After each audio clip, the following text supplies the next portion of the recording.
Hey, what's up guys, this is Arvind, your favorite automobile and tech reviewer. Apple's first chip for Mac, the M1, is here with us in the M1 MacBook Pro. Let's unbox it and take a look.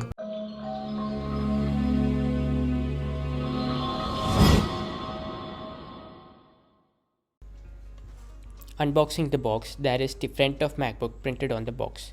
MacBook Pro branding on the sides. I went with the MacBook with M1 with 8GB of RAM and 512GB of SSD, the highest variant that Apple sells. Let's peel the plastic off and unwrap the MacBook Pro from its packaging. The most satisfying part of the unboxing is to unwrap the plastic from the box itself. So satisfying. Opening the box, it's a bit of a tight box to open. We managed to open the box. There is this MacBook Pro covered in this all soft plastic that is so good. Wow. I was waiting so long to unbox this product. My favorite Apple product of all time is a MacBook Pro.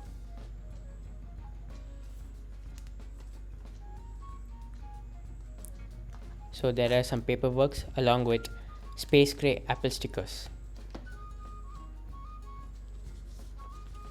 Yeah, there are two space gray Apple stickers and a 61-watt USB Type-C adapter for fast charging the MacBook.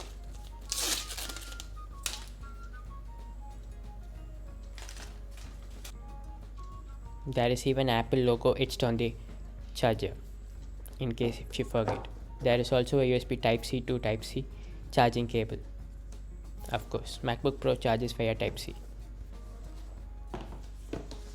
So let's take the plastic off and let's hold the MacBook Pro in the hand. Wow. Let's turn it on.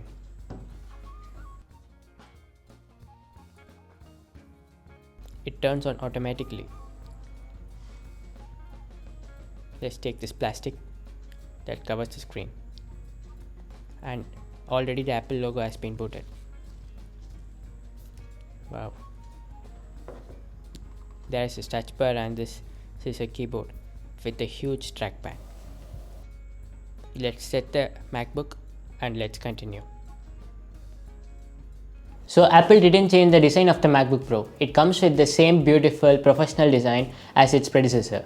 The 13-inch MacBook Pro looks really small, cute, compact, yet beautiful to look at. Apple's move in not changing the design of this MacBook Pro is a bold move according to me, to show people how much the Apple Silicon brings improvement to the same chassis as the Intel model it replaces. There are two color options, space gray and silver. I personally choose the space gray color because it looks more professional and looks super cool to me. Apple finally ditched the butterfly keyboard mechanism and brought in the scissor keyboard mechanism that is more reliable and easy to use. Also, the main advantage and the main feature of this MacBook Pro is the M1 chipset, which brings many features like instant wake. Just like this, and it's already on. How cool is that?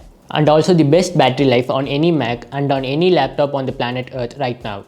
And yes, the huge performance gains compared to any other MacBook Pro refreshes ever happened. It's even faster than a 16-inch i9 MacBook Pro when compared to Geekbench scores.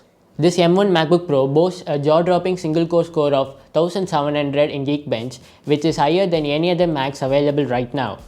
And this helps this MacBook Pro to fly through day-to-day tasks easily. And this M1 MacBook Pro comes with a fan to make the power consistent for longer and heavier tasks like video editing, photo editing, and 3D rendering, even some coding. So what is the M1 chip? The M1 chip is the Apple's first iteration of Apple Silicon for Macs. It is found in MacBook Air, Mac Mini, and this M1 MacBook Pro. In all three machines, the MacBook Pro is aimed towards the professionals who use it for video editing, photo editing, 3D rendering, and even some coding. The MacBook Air is targeted to normal consumers who want a reliable yet powerful machine to fly through their day-to-day tasks like a breeze. And the Mac Mini is for someone who already has a display, a keyboard and mouse, so they can hook it up and start using it. Also, the Mac Mini is the cheapest of the bunch. comes at around $699 US. The MacBook Air is available for around $999 US, and this one starts at around $1,299 US. This model here we have is a 8-core CPU and 8-core GPU M1 chipset with 16-core neural engine, 8GB of RAM, and 512GB of SSD. So the M1 is a unified memory, which means the RAM and the solid state drive are embedded in the M1 chipset itself. So there will be only a single chip which contains RAM, CPU, GPU, the SSD, etc. This MacBook Pro still features a touch bar, which I am a really fan of. It changes accordingly on different apps. Likewise, if you are on a phone call, it will display according to that. And if you are, for example, shutting down this Mac right now, it will show shut down or cancel button. So we are not going to shut down yet. There is this humongous Force Touch trackpad which is made out of glass. I was really surprised. It was so soft and so smooth to navigate through the UI, and also this trackpad really feels so smooth. You can only feel it when you touch it. Just so soft, so satisfying. The body is made out of aluminum. This MacBook Pro has Bluetooth 5.0 and Wi-Fi 6 for network connectivity, and there are 2 HDR speakers. The speakers are really loud, clear, and the bass is subtle. And a relatively higher amount of RAM capacity compared to any other iPhones, that is about 6GB. The non-Pro models still comes with the 4GB of memory. There is this 3-camera layout with LiDAR sensor that enables AR and enables to shoot night mode portrait shots, and also helps in overall it's a more enjoying experience while listening to this MacBook Pro. This display supports P3 white color gamut and 500 nits of maximum brightness. The MacBook Air supports only 400 nits of maximum brightness for the context. There are only 2 Thunderbolt 3 ports on this Mac. That might be limiting to most of the professionals, and a 3.5mm headphone jack on the right side.